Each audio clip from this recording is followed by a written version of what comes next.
brand new series, Big Fat Gypsy Wedding, starts tonight at 9 on 4.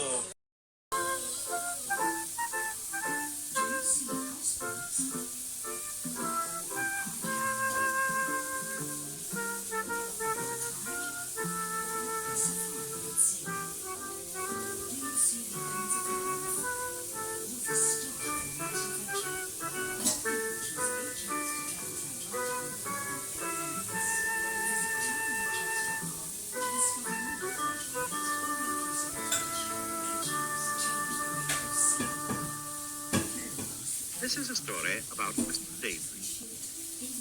You know what he looked like, don't you? Because you've seen him at the beginning.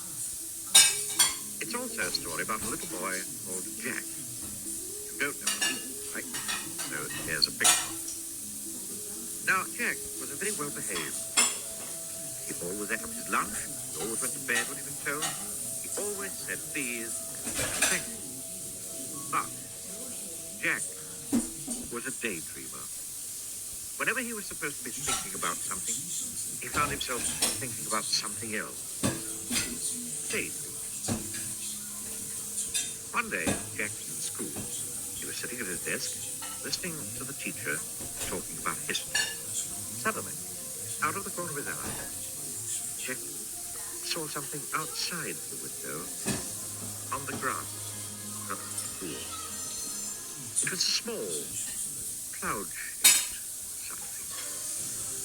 Jack couldn't believe his eyes. The figure looked at Jack, looked at him, smiled, and waved. Jack looked at his teacher, who was still talking. Then he got up, quietly, ever so quietly, and slipped out. He crossed the ground to the strange-looking, cloud-shaped figure. "Hello," he said. "Who are you?" "Oh, I'm Mr. Daydream." "What's your name?" "Jack," said Jack. I'm going off on an adventure," Daydream said to Jack. "Would you like to come with me?" "Oh, yes, please," replied Jack. "Very well, then." Mr. Daydream, putting two fingers in his mouth, he let out the loudest whistle Jack had ever heard in his whole life. A huge bird swooped down out of the sky and landed beside Jack and Mr. Daydream. "Come on," Daydream to Jack, climbed on the bird's back.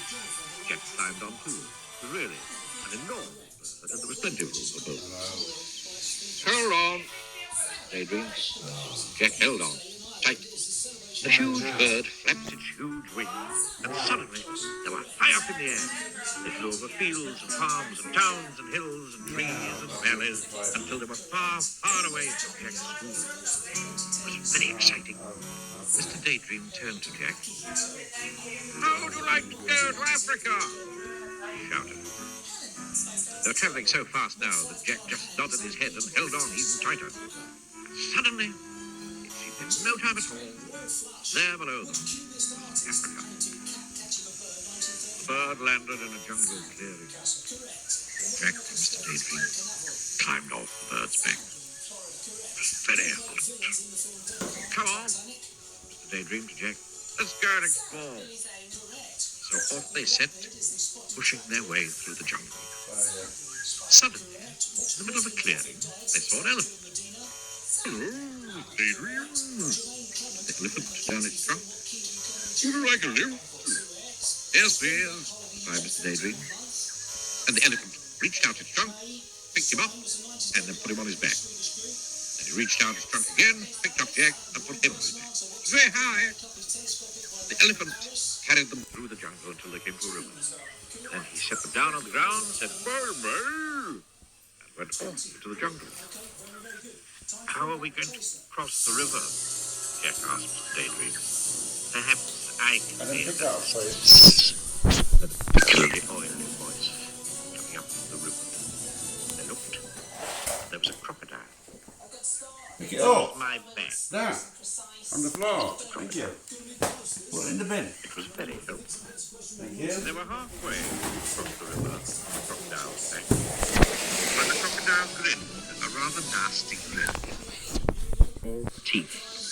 The no smile.